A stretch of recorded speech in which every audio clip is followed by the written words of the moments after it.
সাকিব খানের অ্যাসিস্ট্যান্টও যদি আমি হতাম, ডিসিশন দেওয়ার ক্ষমতা যদি থাকতো, আমি বলতাম এই সিনটা দরকার নেই। আশেপাশে মানুষ বলেন, সবাই অনেক চিল্লাচিল্লি করছে, কেউ কেউ খুব হাইপার হয়ে গেছে 2 ঘন্টা পর, এখন তারা বলছে আচ্ছা রিফান্ড দেন। ভাই এইভাবে কি বলবো বলেন, এই সিনের পর ওই সিন, এই সিনের পর কিছু বুঝতেছি না। স্টার সিনেপ্লেক্সে যে এরকম হবে যে মুভি কেটে আমাকে কাহিনী বুঝতে দিবে না, এটা আমি আশা করি না। আমি মুভিটা দেখতেই পারলাম না, তাহলে আমি আসলাম কেন? যে বিরতি হচ্ছে চলে যাব, সাথে সাথে মুভি আবার অন্য সিন থেকে চালু করে দিচ্ছে, একটু পরে আবার আরেকটা সিন চলে আসছে, একটু পরে বিরতি দিচ্ছে, একটু পর আবার আরেক সিন, মানে ও দেশের বাইরে কখন গেল, আসলো কখন, গুলি খাইলো কখন, কিচ্ছু বুঝি নাই। আমি কোনো কাহিনী বুঝি নাই। আমি তো আর ঈদের দিন থেকে আসি নাই, আজকে ঈদের 4র্থ দিন বা এরকম আমি এখন আসছি।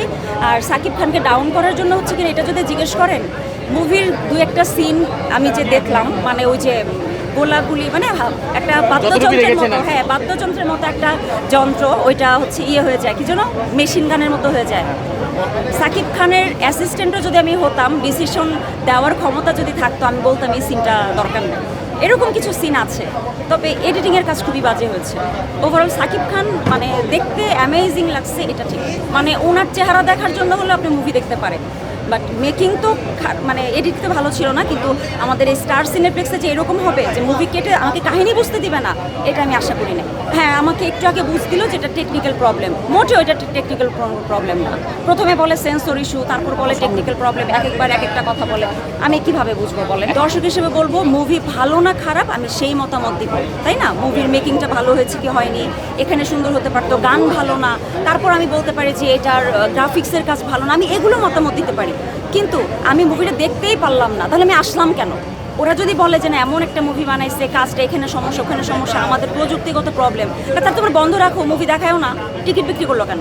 আমাকে রিফান্ড দিচ্ছে কারণ আমার ফ্যামিলি বলেন, আশেপাশে মানুষ বলেন, সবাই অনেক চিল্লাচিল্লি করছে, কেউ কেউ খুব হাইপার হয়ে গেছে 2 ঘন্টা পর, এখন তারা বলছে আচ্ছা রিফান্ড দেন। মানে যাদেরকে সামলাতে পারছে না তাদেরকে রিফান্ড দিচ্ছে, আর যারা মুখ বুঝে আছে তারা ওইভাবে কেটে কেটে দিচ্ছে। আমি মুভির মাঝখানে চলে আসছি, আমি মুভি দেখতে পারবো না, এটা আমার পক্ষে দেখা সম্ভব না। হাউসফুল ছিল না বলতে, আমি যখন টিকিট কাটি নর্মালি অন্য সময় আমি সাকিব খান ঈদের মানে সাকিব খান মুভি আমি টিকিটই পাই না, আজকে দেখলাম অনেকখানি খালি ছিল। ভাই এইভাবে কি বলবো বলেন, বলার মতো মুড গেছে কে ভাই, বলার মতো কিছু নাই। এখানে টেনশন করে 2 মিনিট পর যে এই সিনের পর ওই সিন, এই সিনের পর কিছু বুঝতেছি না।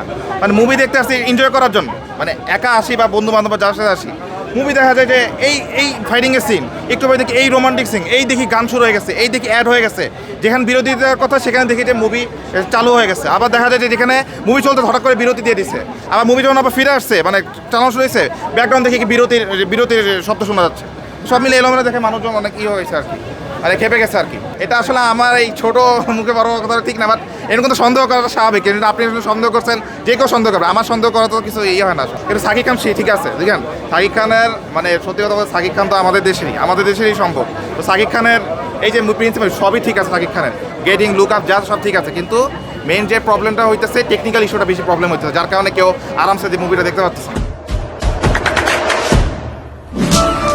দেশে দেশে সবার সাথে দ্য নিউজ।